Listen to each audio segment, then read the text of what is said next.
We're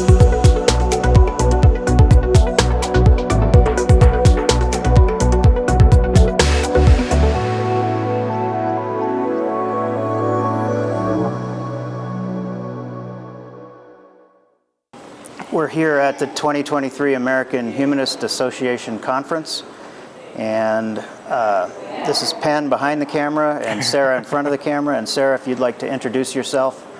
Sure. Who you are and where you're from. Yeah, so my name is Sarah Ray. I'm originally from Illinois. We moved to Florida to work for Disney for a while, and now we're refugees in Colorado because Florida is Florida. I'll tell you a little bit about kind of my background. I grew up in a religious, kind of a vanilla Christian church. We weren't the swing from the chandeliers, throwing snakes around kind of folks, but from a very small town in Illinois, and being a trans person in that environment is not very great. So eventually I moved out of the farmland for a bigger city and more acceptance. And along the way, I lost my belief in Christianity. Oddly, I was doing a one-on-one Bible study with a pastor. I was on the track to becoming a faith leader. And I was doing a one-on-one Bible study with a pastor. And the more we read, the crazier it sounded, and the less I believed. And so I have an old pastor to thank for talking me out of it. But now, I went through an angry atheist phase, particularly when you look at the way religious organizations are coming after my community in the name of their religion. So I was in an angry atheist phase for a while, and I think for me, the natural evolution of that has to be, okay, I'm angry, now what do I do about it? And that atheism answers the one question, do I believe in a God? No. But it tells you nothing about what I do believe, right? So that for me is humanism. And it's just that basic compassion and empathy and like caring for each other. And the idea that if there's not a supreme, magical, supernatural being that can come save us and answer our prayers, in the absence of that, we have to take care of each other. We're all we've got, right? And we have so much more in common than we have different. And so my work lately has been, over the past, 5-10 years in the movement, has been trying to break down those silos and get non-religious people to understand that religious people are not necessarily the enemy. Many of them are, and we're fighting those fights.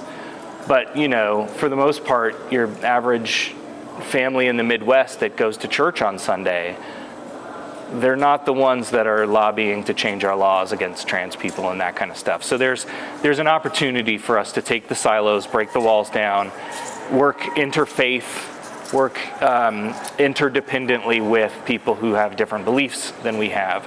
And I think humanism is really poised to be the platform to bring those people together. That was a lot. How many of these conferences have you attended thus far? Not many. We went to the American Atheist Convention in Phoenix about a month ago. And we had been to the Free Thought Florida conference, which is a state conference in Florida. But so the national conference thing is kind of new to us. But in 2019, we formed a local atheist humanist group in Polk County, Florida, which is a very red, rural. I've lived there. Church on every street corner. I went to high school in Polk County. I'm sorry. So then you really know what it would do for an atheist group to pop up in that kind of place. I absolutely know.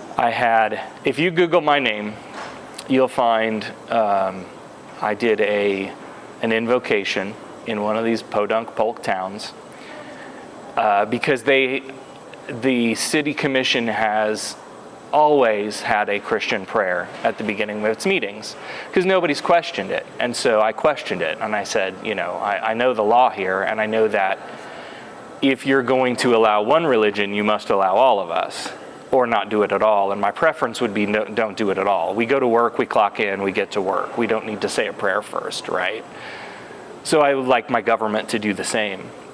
But in the absence of being able to get them to stop, right, then we needed a seat at the table, and there should be equal time. And so I pressed for that. And as I got up to give my invocation, 2 of the 5 city commissioners got up and walked out. One of them, a Jewish man, surprisingly, left a Bible on the dais in protest as he left. And a third turned his back to me while I gave the invocation, which was, hey, you're all here because you have some specific talent or knowledge or skill, and we bring all of these different things together to make decisions for the best of our citizens and our community, and now let's get to work, right? That's what a secular invocation is. It's, thinking about each other and remembering that we are very different in ways, and that you are elected to serve all of us. But as a way to point out that you're also privileging your personal beliefs over the beliefs of other people who live in this community, and how do you think that makes them feel? So it also offered the opportunity for a lot of conversation. But yeah, so that's the kind of stuff I've been doing. We started that community group. We were doing, in the pandemic, we started a novel food pantry. Because we didn't want people to come to a physical location and bring their COVID with them, right? So we created and it was a coalition of amazing different groups that are maybe the outcasts that most people don't want to work with. So we had it was the atheist community, the Unitarian Universalists. We had, there was a queer youth organization that ran by a drag queen, and of course Florida's got all those problems right now. Mm-hmm. And the Planned Parenthood, teen pregnancy prevention, all the outcasts came together to do this food pantry. And we created a whole logistical back end where people could submit their need for food, and we would map it and have routes set up. So our volunteers would come in, pick up their 7 or 10 boxes per route, however many it was, up to 10. And then we tried to keep that in their neighborhood so that you're serving your neighbors. So then they would go back home to their neighborhood and drop these boxes off at the doorstep of people who were experiencing hunger and food insecurity. And nobody was doing anything like that, at the time. So it was sad for me to leave all of that behind. And now I'm trying to figure out, how do I fit in Colorado, and what are the needs here, and what can I do? But that's kind of where my focus has been. Humanism tends to be a lot of thinking and talking. And I think we need to take this movement away from thinking and talking a bit and more into doing. What are we doing with the compassion and empathy and the values of humanism? Are we doing anything with that? Or are we just talking about it? So I think we're really positioned to make a change in this movement and really make an impact in people's lives.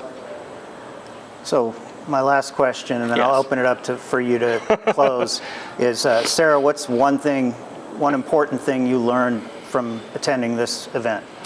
For me, these events are, and this is true of just about everyone that I've gone to,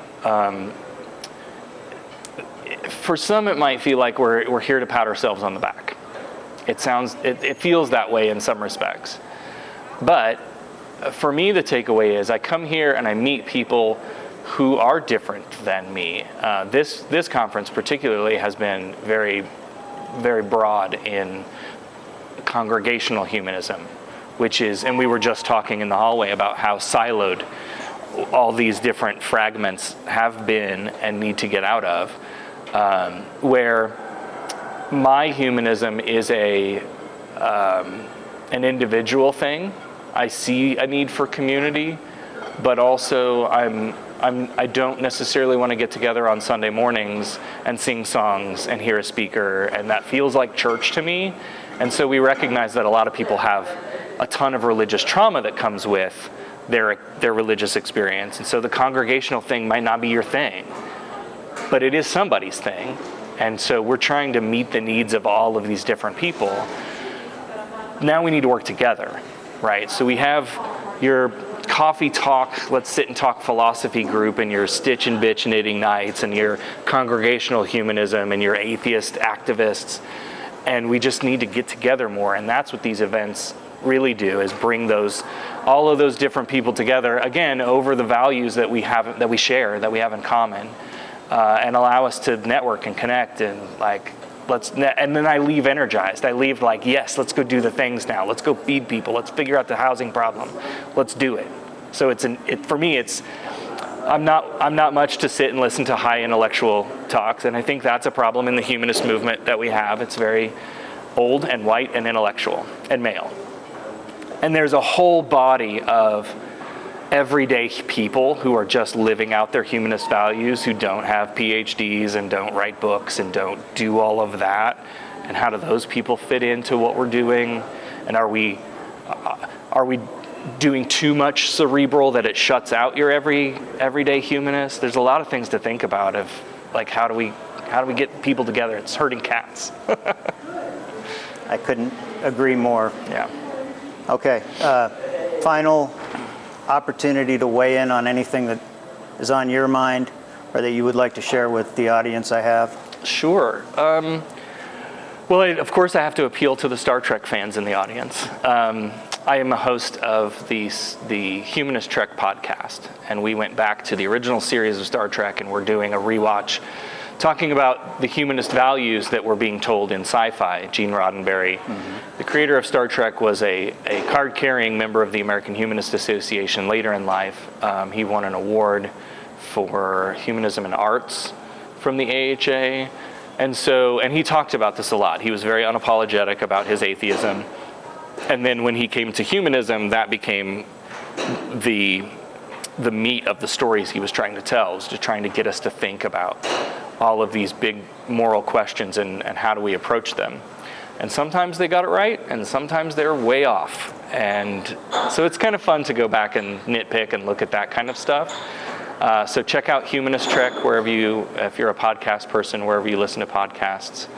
I think my final thought would really just be, again, kind of coming off of the conference, and what it brings to me is you find your people, right? I'm a trans person, and I'm a non-believer. I have a lot of things that make me different from the quote-unquote majority in this country, and thankfully it's shrinking.